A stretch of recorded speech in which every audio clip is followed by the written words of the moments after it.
Good morning, student. Today we are going to discuss about Fajans rule.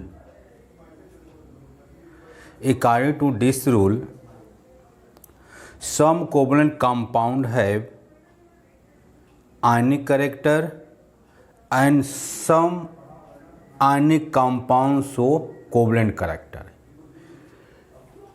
फैजान्स rule कहता ये है कि कुछ कोवलेंट कंपाउंड में हमारा आयनिक कैरेक्टर शो करने की टेंडेंसी होती है और कुछ आयनिक कंपाउंड में कोवलेंट कैरेक्टर शो करने की टेंडेंसी होती है। तो हम लोग इसी को आज हम लोग समझेंगे कि कैसे किसी कोवलेंट कंपाउंड में आयनिक कैरेक्टर मिल रहा है और आयनिक कंपाउंड में कोवलेंट कैरेक्टर कैसे मिल रहा है। तो पहला हमारा इसमें कॉन्सेप्ट ये है small size of cation. Small size of cation. Small size of cation greater will be polarizing power. यहाँ पर पोलराइजिंग पावर का मतलब होता है कोवलेंट कैरेक्टर शो करने की tendency. Small size of cation, अगर केटायन की साइज हमारी छोटी होगी तो पोलराइजिंग पावर अधिक होगा। मीन्स पोलराइजिंग पावर का मतलब ये होगा कि कोवलेंट कैरेक्टर की टेंडेंसी अधिक होगी। Polarising power means more tendency to show covalent character।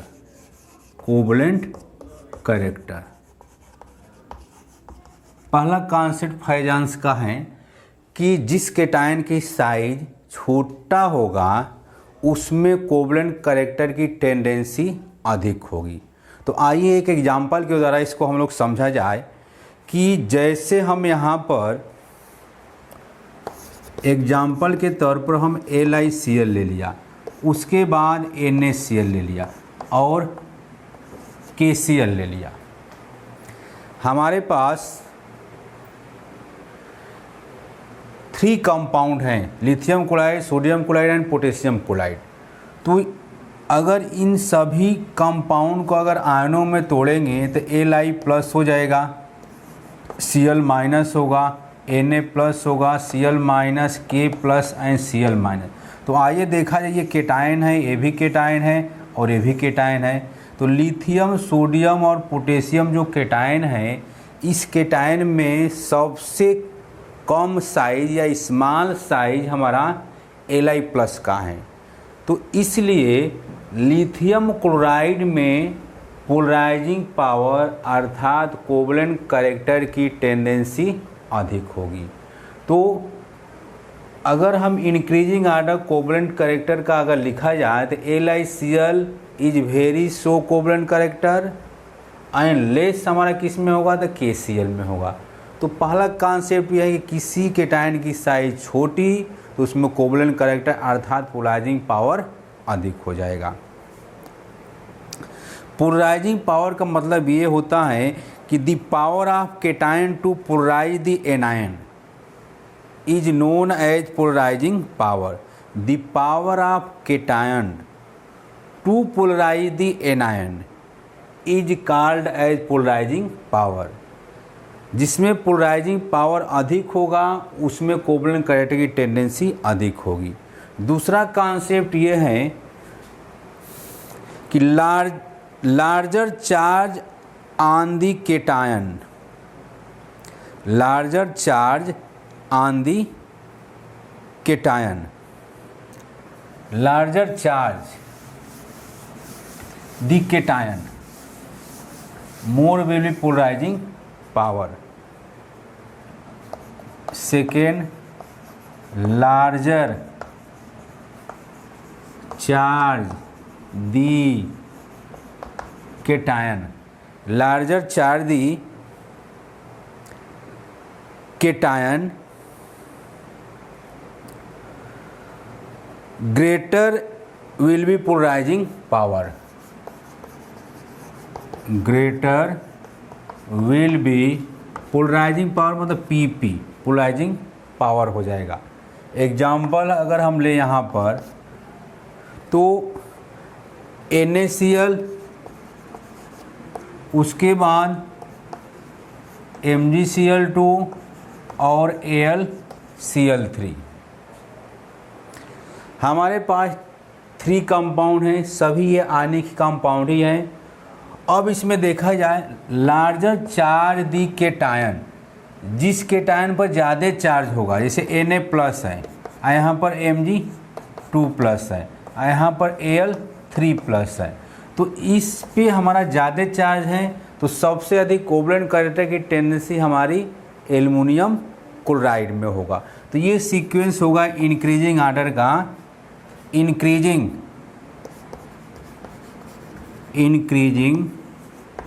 Order of covalent, increasing order of covalent character. Larger charge the cation greater will be polarising power, मतलब कि जिस केटायन पर ज़्यादा चार्ज होगा उसमें पोलराइजिंग पावर की टेंडेंसी अधिक होगी। तो AlCl3 में 3 Al पर 3 चार्ज है, तो एल्युमिनियम क्लोराइड में कोवलेंट कैरेक्टर की टेंडेंसी हमारी अधिक होगी। नेक्स्ट कॉन्सेप्ट है कि larger the size of anion, larger the size of anion more will be polarising power, larger the size of anion, जिस एनायन की size large होगा उसमें पोलराइजिंग पावर अधिक होगा। Larger the size of anion more will be polarising power, PP polarising power. For example LiI lithium iodide, उसके बाद lithium bromide, उसके बाद lithium chloride and lithium fluoride. Concept ये कह रहा है कि जिस एनायन की साइज बड़ा होगा उसमें पोलराइजिंग पावर अधिक होगा। पोलराइजिंग पावर का मतलब कोवलेंट कैरेक्टर अधिक होगा, कोवलेंट कैरेक्टर इंक्रीज करेगा। तो Li सब में कॉमन है, यहाँ पर आपका I प्लस हो जाएगा, Li प्लस होगा, Li plus Br minus, Li plus Cl minus, Li plus and F minus. अब देखिए यहाँ पर I माइनस है, Br माइनस है, Cl माइनस है, F माइनस है। तो किस एनायन की साइज बड़ी है? आयोडाइड आयन की साइज बड़ी है। तो सबसे अधिक कोवलेंट कैरेक्टर लिथियम आयोडाइड में होगा, उससे कम लिथियम ब्रोमाइड में, उससे कम लिथियम क्लोराइड में, सबसे कम लिथियम फ्लोराइड में। तो ये हमारा डिक्रीजिंग आर्डर हो जाएगा कोवलेंट कैरेक्टर का। जिस एनायन की साइज सबसे बड़ी होगी उसमें कोवलेंट कैरेक्टर की टेंडेंसी अधिक होगी। इस तरह से आपको अरेंजिंग या डिक्रीजिंग करने के लिए कोवलेंट कैरेक्टर की टेंडेंसी आपसे पूछा जाता है। तो सबसे पहले आपको ये देखना होगा कि मेटल तो सब में कॉमन है, डिफरेंट क्या है? नॉन मेटल, मतलब कि आयोडीन, ब्रोमीन, क्लोरीन और फ्लोरीन ये क्या है? नॉन मेटल है। तो इन नॉन मेटल की साइज देखिए, मीन्स एनायन की साइज देखिए कि एनायन की साइज किसकी बड़ी है, उसी में कोवलेंट कैरेक्टर की टेंडेंसी अधिक होगी। Smaller the size of cation more be polarising power, larger the size of cation more will be polarising power. तो ये हमारा कुछ फैजान्स रूल के कॉन्सेप्ट थे। इस कॉन्सेप्ट से हम ये प्रूफ करते ये हैं कि मतलब ये रिजल्ट निकालते हैं कि कुछ कोवलेंट कंपाउंड में आयनिक कैरेक्टर की टेंडेंसी होती है और कुछ आयनिक कंपाउंड में कोवलेंट कैरेक्टर की टेंडेंसी होती है। एक और कॉन्सेप्ट है कि अगर कोई आयनिक कंपाउंड है, वो आयनिक कंपाउंड अगर हम केटायन में ब्रेक कर रहे हैं तो उस केटायन का इलेक्ट्रॉनिक कॉन्फ़िगरेशन नोबेल गैस के बराबर होगा, तो उसमें हमारा आयनिक कंपाउंड की टेंडेंसी डेवलप होगी। जैसे एग्जांपल अगर देखा जाए, अगला कॉन्सेप्ट ये है कि electronic configuration of cation, electronic configuration of cation like noble gas then show ionic character। For example NaCl और AgCl, NaCl को तोड़ेंगे तो Na प्लस और Cl माइनस, इसको ब्रेक करेंगे Ag प्लस और Cl माइनस। अब यहाँ पर देखिए कि Na प्लस का अगर हम इलेक्ट्रॉनिक ट्रांसफर लिखेंगे तो 2 और 8 आ जाएगा, तो नोबेल गैस जैसा है। किसका है ये? नियान जैसा ये रूप ले लिया। Ag प्लस का अगर हम इलेक्ट्रॉनिक ट्रांसफर लिखेंगे तो 2 8 18 आ जाएगा, 2 8 18 18 एंड 1 आ जाएगा। तो ये बताइए Ag प्लस का इलेक्ट्रॉनिक ट्रांसफर जब हम राइट किया तो नोबेल गैस जैसा ही यहाँ पर स्ट्रक्चर या इलेक्ट्रॉनिक ट्रांसफर नहीं मिला है। हम जानते हैं कि जितने भी नोबेल गैस है हीलियम को छोड़ करके आउटर शेल में इलेक्ट्रॉन 8 होता है, तो यहाँ पर तो 8 नहीं है, यहाँ पर 8 है। तो सोडियम क्लोराइड में सबसे अधिक आयनिक कैरेक्टर की टेंडेंसी डेवलप होगी। ठीक, कॉन्सेप्ट ये कहता है कि electronic configuration of cation like noble gas, जैसे ये देखिए केटायन है Na प्लस और Ag प्लस है। अब इन दोनों का हम इलेक्ट्रॉनिक कॉन्फ़िगरेशन हम राइट कर रहे हैं तो सोडियम प्लस का इलेक्ट्रॉनिक कॉन्फ़िगरेशन नोबेल गैस जैसा है। कौन सा नोबेल गैस? नियान जैसा है। और Ag प्लस का इलेक्ट्रॉनिक कॉन्फ़िगरेशन हमारा नोबेल गैस जैसा नहीं है, तो Ag प्लस में हमारा कम आयनिक कैरेक्टर होगा और NaCl में अधिक आयनिक कैरेक्टर होगा। तो इस तरह से हम कुछ फैजांस रूल के द्वारा हम कोवलेंट कैरेक्टर की टेंडेंसी जानने की कोशिश किया और आयनिक कैरेक्टर की टेंडेंसी जानने की कोशिश किया। अब हम लोग डिस्कस करेंगे formation of sigma bond and pi bond. Formation of sigma bond and pi bond. Formation of sigma bond and pi bond. Sigma bond one side लिखे हैं और अनदर साइड हम पाई बॉन्ड लिखे हैं। तो सबसे पहले हमको ये देखना होगा कि सिग्मा बॉन्ड का फॉर्मेशन कैसे होता है। s ऑर्बिटल और s ऑर्बिटल आपस में ओवरलैप करता है ऑन एक्स एक्सिस, तो सिग्मा बॉन्ड का फॉर्मेशन होता है। s और p ऑर्बिटल जब कंबाइन करता है, ओवरलैपिंग करता है, तो सिग्मा बॉन्ड का फॉर्मेशन होगा। p और p ऑर्बिटल आपस में ओवरलैपिंग होती है तो सिग्मा बॉन्ड का फॉर्मेशन होता है। Sigma bond is strong bond and pi bond is weak bond. Sigma bond present in या found in saturated compound and pi bond present in unsaturated compound. P और P orbital जब lateral overlapping होती हैं, y axis के through overlapping होती हैं, तो pi bond का फॉर्मेशन होता है। उसके बाद P और D अगर ऑर्बिटल आपस में ओवरलैपिंग करता है तभी भी हमारा पाई बॉन्ड का फॉर्मेशन होता है। D और D की जब ओवरलैपिंग होती है तो पाई बॉन्ड का फॉर्मेशन होता है।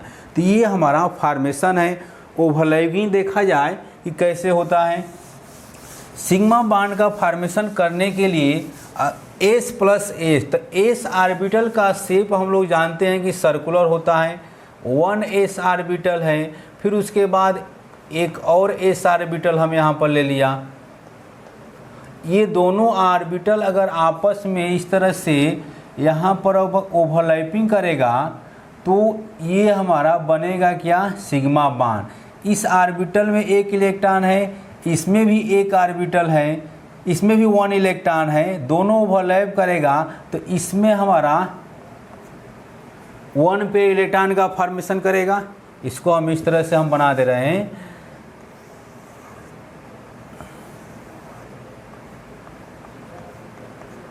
वन इलेक्ट्रॉन पेयर की जब शेयरिंग होती है तो इसको हम कहेंगे क्या, सिग्मा बॉन्ड कहेंगे। उसी तरह से एस रहेगा और एक पी ऑर्बिटल रहेगा ऑन एक्स एक्सिस के through. We know this is X axis and this is Y axis. तो ओवरलैपिंग हम एक्स एक्सिस पर इस तरह से हम कर रहे हैं। देखिए एस ऑर्बिटल और पी ऑर्बिटल ये दोनों आपस में ओवरलैप करेगा। ओवरलैपिंग एरो बना करके यहाँ पर हम ओवरलैपिंग ऊपर लिख देंगे, overlapping on X axis then form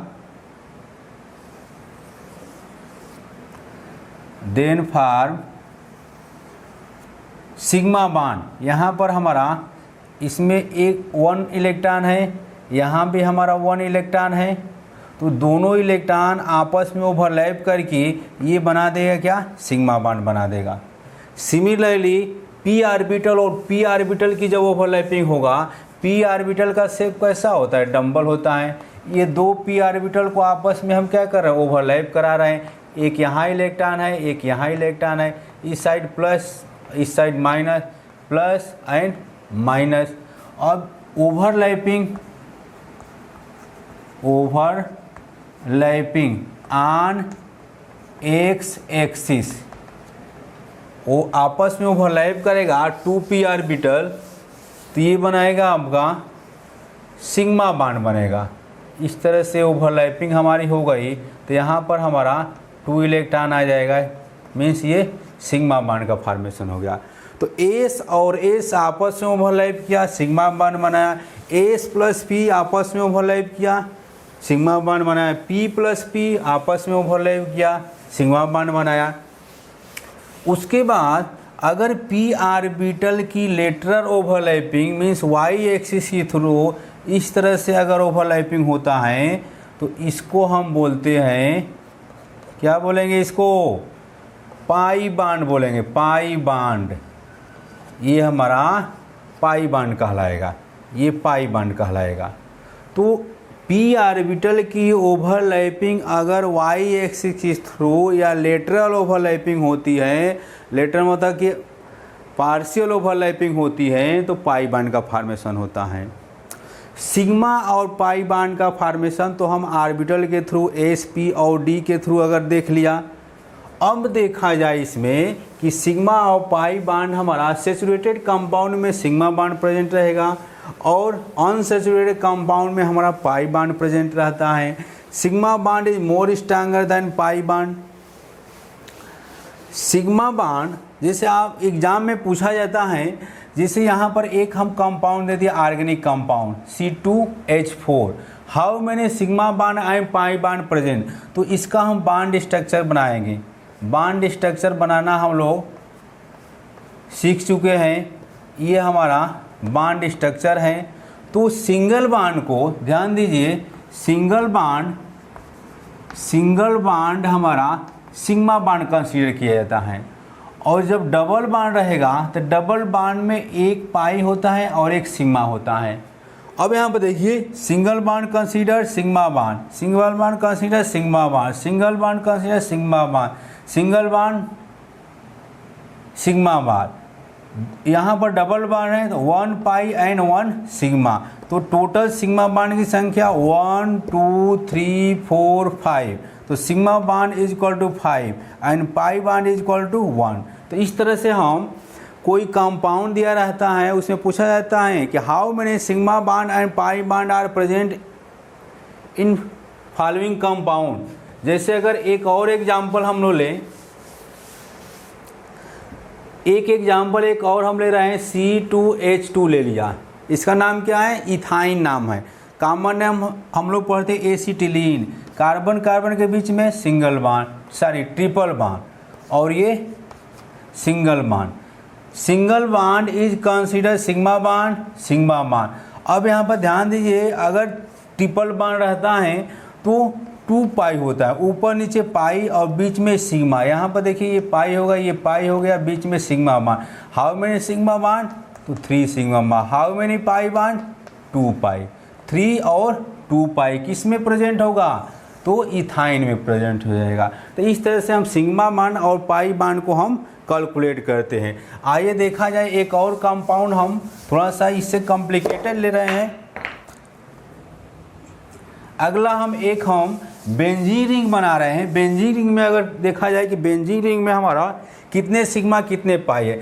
C6H6 benzene का मॉलिक्यूलर फार्मूला होता है हेक्सागोनल। एक इस तरह से हमारी एक रिंग होती है, प्रत्येक कार्नर पे हमारा कार्बन है, प्रत्येक कार्नर पे हमारा in each corner carbon atom is attach, और ये कार्बन जो है सिंगल बॉन्ड से इस तरह से जुड़ा है, सिंगल बॉन्ड से ये जुड़ा हुआ है। यहाँ पर एक हम डबल बॉन्ड लगाएंगे तो इसको हम छोड़ करके यहाँ लगाएंगे, फिर इसको छोड़कर यहाँ लगाएंगे। तो बेंजीन रिंग में अल्टरनेट डबल बॉन्ड और सिंगल बॉन्ड प्रेजेंट रहता है। ये क्वेश्चन आता है, how many sigma bond and pi bond present in benzene ring. अब यहाँ पर देखिए पाई पाई पाई, कितने पाई बेंजीन रिंग में? 3 पाई, और रिमेन सब क्या हो जाएगा? सिग्मा हो जाएगा। 1 sigma, 2 sigma, 3 sigma, 4 sigma, 5 sigma, 6 sigma, 7 sigma, 8 sigma, 9 sigma, 10 sigma, 11 sigma and 12 sigma. तो कितने सिग्मा हुआ? 12 सिग्मा हो जाएगा। तो इस तरह से हम कोई भी कंपाउंड दिया रहेगा, पहले उसका बॉन्ड स्ट्रक्चर ड्रा कर लेंगे, बॉन्ड स्ट्रक्चर ड्रा करके सिग्मा और पाई बॉन्ड को हम कैलकुलेट कर सकते हैं। Single bond are consider sigma bond, double bond में 1 पाई 1 सिग्मा, ट्रिपल बॉन्ड में 2 पाई एंड 1 सिग्मा। उसके बाद जब हम सिग्मा बॉन्ड और पाई बॉन्ड को हम लोग देख लिया, इसका फॉर्मेशन भी देख लिया, इसका एप्लीकेशन भी हम लोग देख लिए, तो अब एक नया हम लोग हेडिंग लगाएंगे, हाइब्रिडाइजेशन। अगली हेडिंग हम लोग लगाएंगे हाइब्रिडाइजेशन, HYBRIZATION, हाइब्रिडाइजेशन। हाइब्रिडाइजेशन ये इम्पॉर्टेंट है, इससे क्वेश्चन आता है। हाइब्रिडाइजेशन, हाइब्रिडाइजेशन अगर किसी एटम में 2 या 2 से अधिक एटॉमिक ऑर्बिटल आपस में ओवरलैप करके एक नए ऑर्बिटल का फॉर्मेशन करता है, और उस नए ऑर्बिटल की एनर्जी जो है कंबाइंड ऑर्बिटल के बराबर होती है, तो उस प्रोसेस को हम हाइब्रिड कहते हैं, और उस फिनोमेना को हम क्या बोलेंगे? हाइब्रिडाइजेशन बोलते हैं।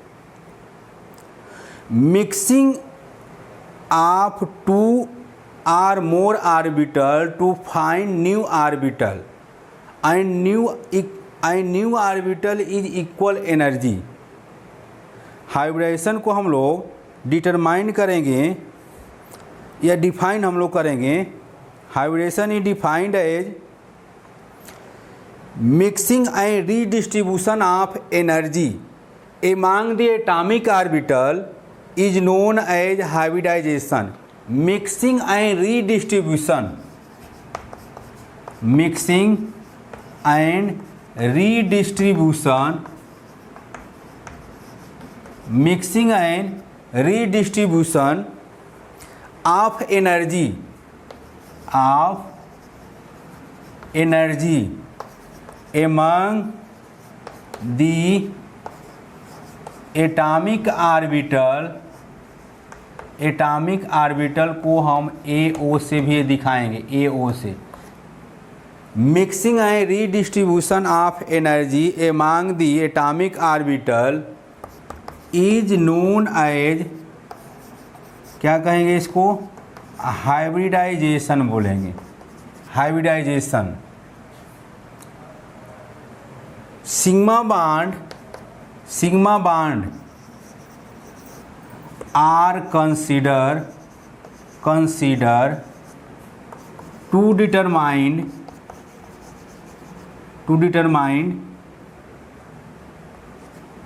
the hybridization। हाइब्रिडाइजेशन को डिटरमाइन करने के लिए केवल हम सिग्मा बॉन्ड को ही कंसीडर करते हैं। There are mainly 3 types of hybridisation. There are mainly 3 types of hybridisation, sp, sp2 and sp3। There are 3 types of hybridisation, sp, sp2 and sp3। पहला हम लिखेंगे types of hybridisation. Types of hybridisation, first sp hybridisation. sp hybridisation, sp hybridisation का हम लोग formation देखा जाए, ये है हमारा s ऑर्बिटल, s ऑर्बिटल, इसको हम बोलेंगे s orbital plus p orbital, p orbital, s orbital and p atomic orbital, इसको हम PAO बोलेंगे, एटॉमिक ऑर्बिटल। दोनों की क्या होगी? ओवरलैपिंग होगी। दोनों हमारा ओवरलैप करेगा, ओवरलैप करके इस तरह से ये फॉर्मेशन करेगा, इस तरह से ये फॉर्मेशन करेगा और फॉर्मेशन करके ये बनाएगा sp। s और p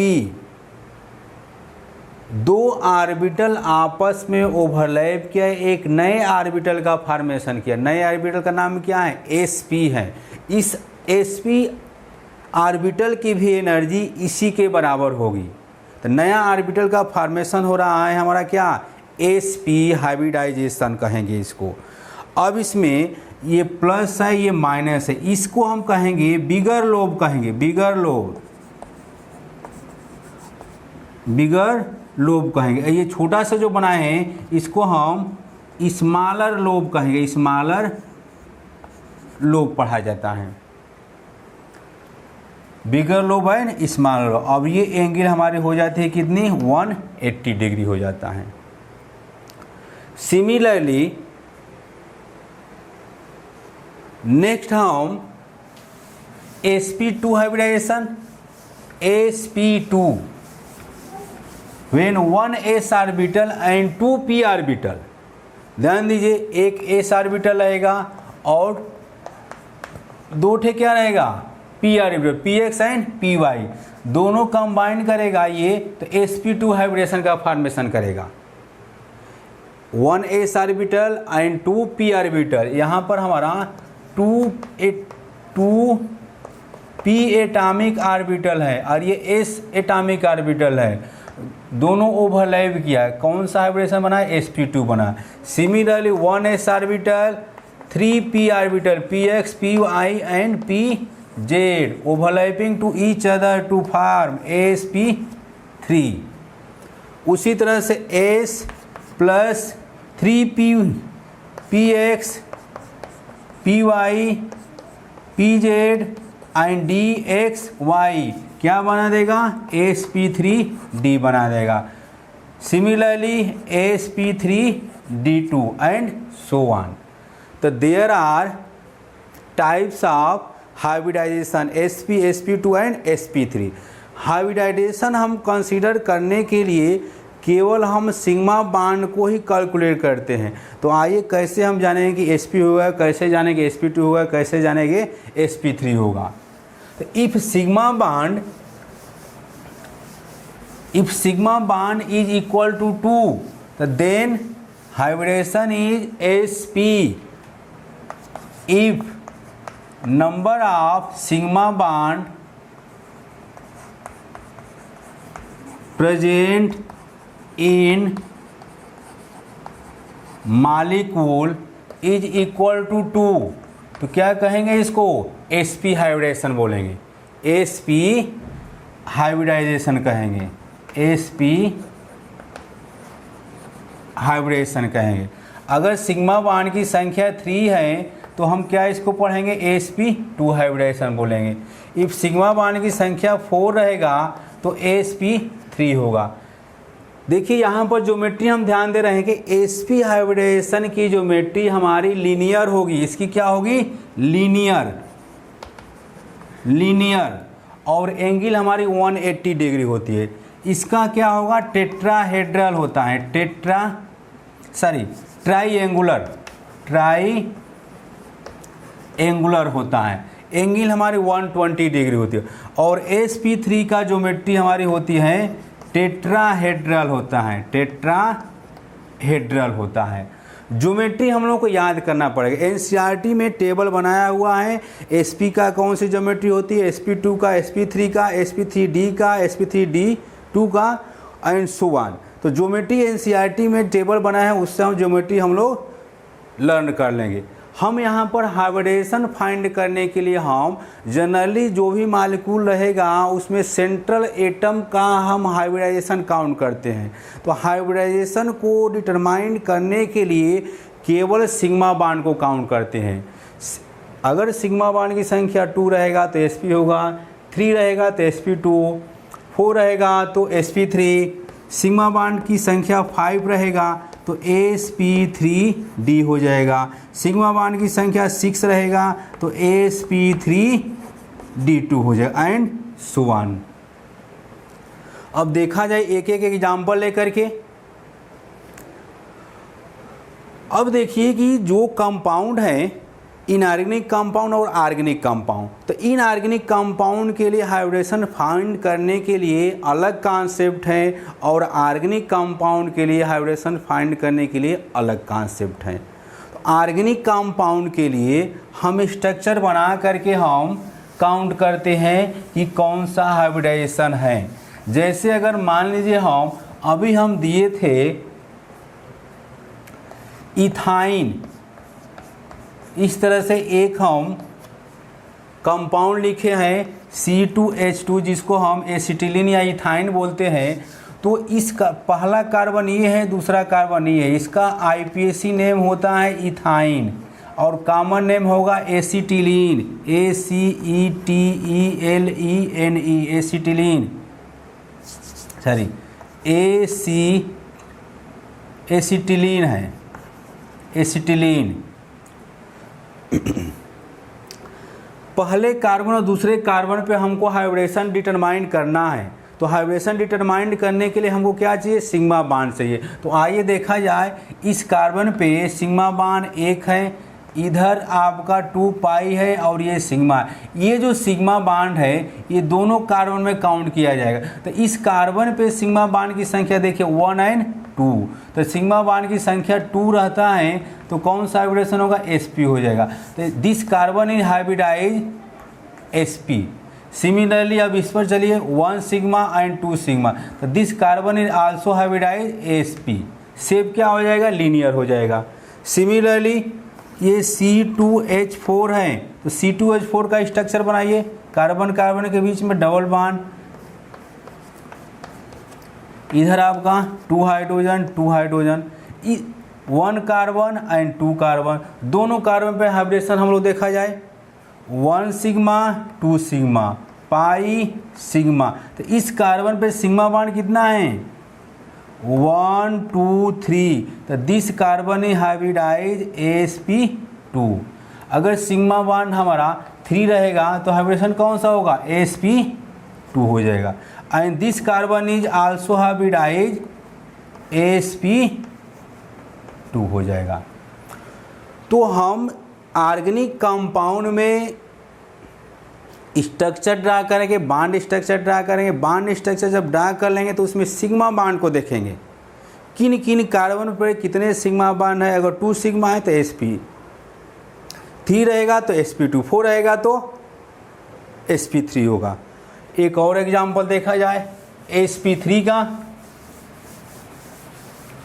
जैसे अगर देखा जाए यहाँ पर, अगर हम C2H6 ले लिया, कितने कार्बन, 2 कार्बन, कितने हाइड्रोजन, 6 कार्बन। तो हम हाइड्रोजन को कार्बन पे बांट दिया, इस पर काउंट करिए कितने sigma, 1 sigma, 2 sigma, 3 sigma, 4 sigma. तो this carbon is hybridise to sp3, 1 sigma, 2 sigma, 3 sigma and 4 sigma. तो this carbon is also hybridize sp3। Shape क्या हो जाएगा, टेट्राहेड्रल होगा, टेट्राहेड्रल हो जाएगा। और टेट्राहेड्रल की ज्योमेट्री हमारी, ये मान लीजिए सेंट्रल एटम है, इस तरह से आपकी ये ज्योमेट्री होती है। 109 डिग्री 28 मिनट ये आपका एंगल होती है। और ट्राईएंगुलर शेप आपका इस तरह से ट्राईएंगुलर शेप है, ये एम है और ये एंगल हमारी 120 होगी। लीनियर का हम लोग जान ही रहे हैं, ये लीनियर शेप्ड है, ये sp के लिए लागू होगा, ये sp3 के लिए और ये sp2 के लिए। उसके बाद इनऑर्गेनिक के लिए अगर कॉन्सेप्ट देखा जाए, इनऑर्गेनिक कंपाउंड के लिए, इनऑर्गेनिक कंपाउंड के लिए हम इसके लिए भी सिग्मा बॉन्ड कंसीडर करेंगे। यहाँ सिग्मा बॉन्ड को हम इलेक्ट्रॉन पेयर भी तो बोलते हैं, इलेक्ट्रॉन पेयर। तो इनऑर्गेनिक कंपाउंड के लिए जैसे हम यहाँ पर NH3 ले लिया और NH4 ले लिया, NH4 प्लस और NH2 माइनस ले लिया। यहाँ पर देखिए अमोनिया है, अमोनियम आयन है, एमाइड आयन है। सेंटर एटम नाइट्रोजन पर हमको हाइब्रिडेशन निकालना है, जितने मॉलिक्यूल है उसके सेंटर एटम पर हमको हाइब्रिडेशन निकालना है। तो इनऑर्गेनिक कंपाउंड के लिए हमारा हाइब्रिडेशन के लिए कॉन्सेप्ट है, पहले हम इलेक्ट्रॉन पेयर निकालेंगे, इलेक्ट्रॉन पेयर या इसी को हम सिग्मा बॉन्ड कंसीडर करें। 1/2 valential electron Ve of central atom plus another atom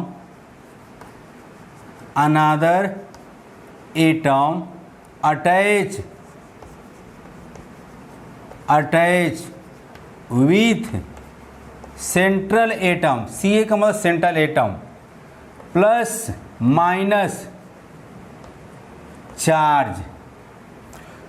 अब इस फार्मूले को अप्लाई किया जाए, electron pair is equal to 1/2 in bracket valential electron of central atom plus another atom attach with central atom plus minus charge.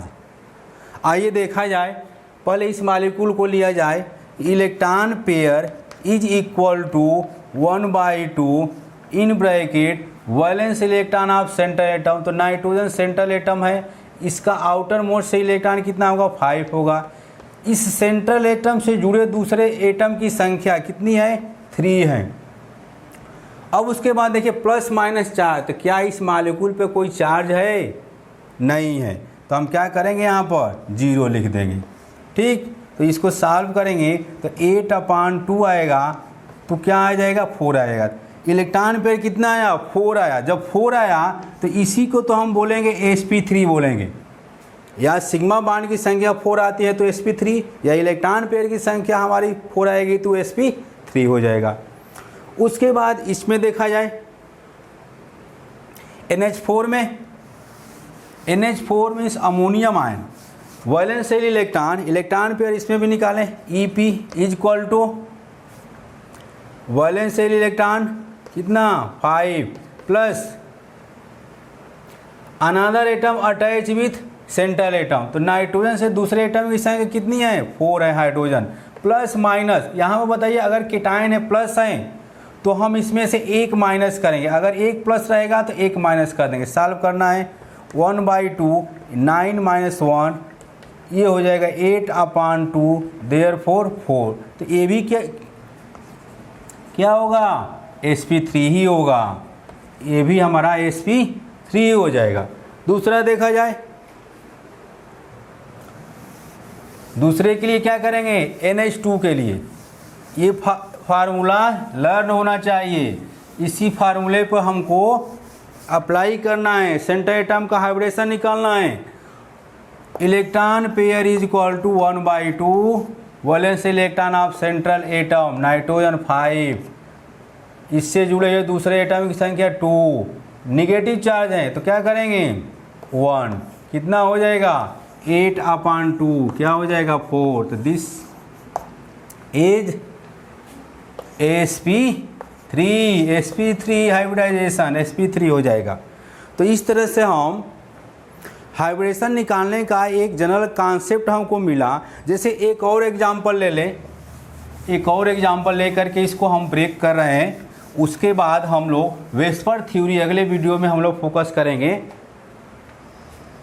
जैसे हम यहाँ पर PCl5 ले लिया, PCl5 में फास्फोरस पर हमको हाइब्रिडेशन फाइंड करना है, तो EP इज इक्वल टू